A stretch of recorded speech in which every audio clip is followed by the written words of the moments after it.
So one of the most important decisions of the war and the post-war period was made right there in Cairo when, after hearing this geological survey team report on the enormous amount of oil that was in Saudi Arabia, no matter what the rationing was here in the United States on production, Roosevelt ordered the immediate construction of a 50,000 barrel a day refinery on the shores of the Persian Gulf on the edge of Saudi Arabia. And you might say that marks the beginning of one of the most profitable enterprises ever set up by man, the Aramco company, which has been extracting oil now from Saudi Arabia ever since that day. So wars are fought for political reasons, military reasons, and for the post-war, profitable reasons. The Cairo conference ended, and immediately, the next morning, I was told to fly a group to Tehran. I didn't know it was going to be a Tehran conference.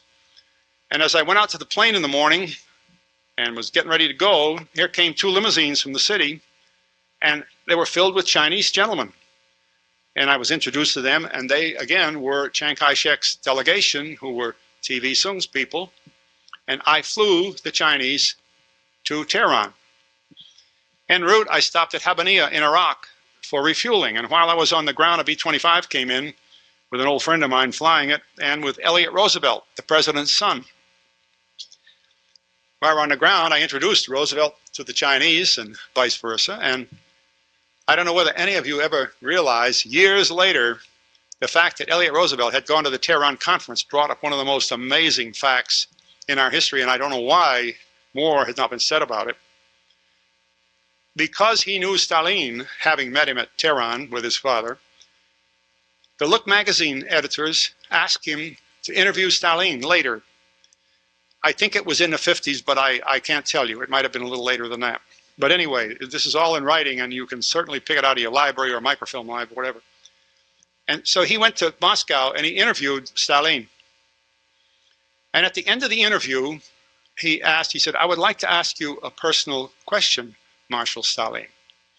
He said, "Why is it that my mother has never been permitted to Moscow, even though she has made 3 very serious formal applications for the trip to Moscow?" Stalin said, "You don't know why?" He said, "No." He said, "Do you know who killed your father?" And Roosevelt was shocked. He said, "No." So Stalin said, "Well, I'll tell you why I have not invited her here." He said, "As soon as your father died, I asked my ambassador in Washington to go immediately to Georgia and to view the body, because Stalin felt that if he could see the body, that Gromyko could, it would be discolored, black, from poison." So Elliot said that he knew nothing about that. And Stalin said, "Your mother refused to open the lid of the coffin so that my ambassador could see the body." He said, "I sent Gromyko back. I sent him 3 times trying to impress upon your mother that it was very important for my ambassador to view the president." He said, "She never accepted that." He said, "So that's why I don't let her into Moscow." So Elliot was forced to ask this question: how do you know, or why did you think that he was poisoned?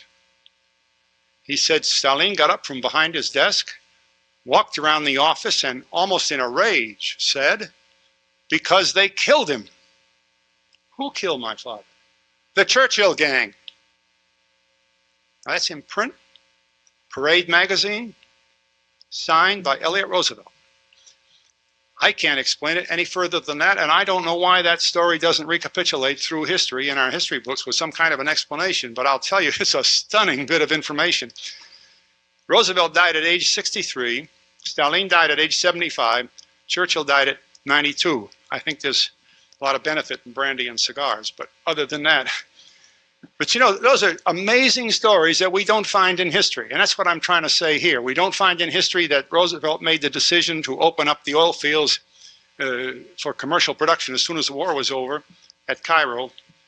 And then when we got up to Tehran, Stalin was there, Churchill, Roosevelt, and Chiang Kai-shek. Go to your library or any other source you want to pick and see if you can find me a book that tells you, any history book, foreign or United States, that tells you that Chiang Kai-shek had gone to the Tehran conference. That may not sound as though it's very important, but it is when we start thinking about it.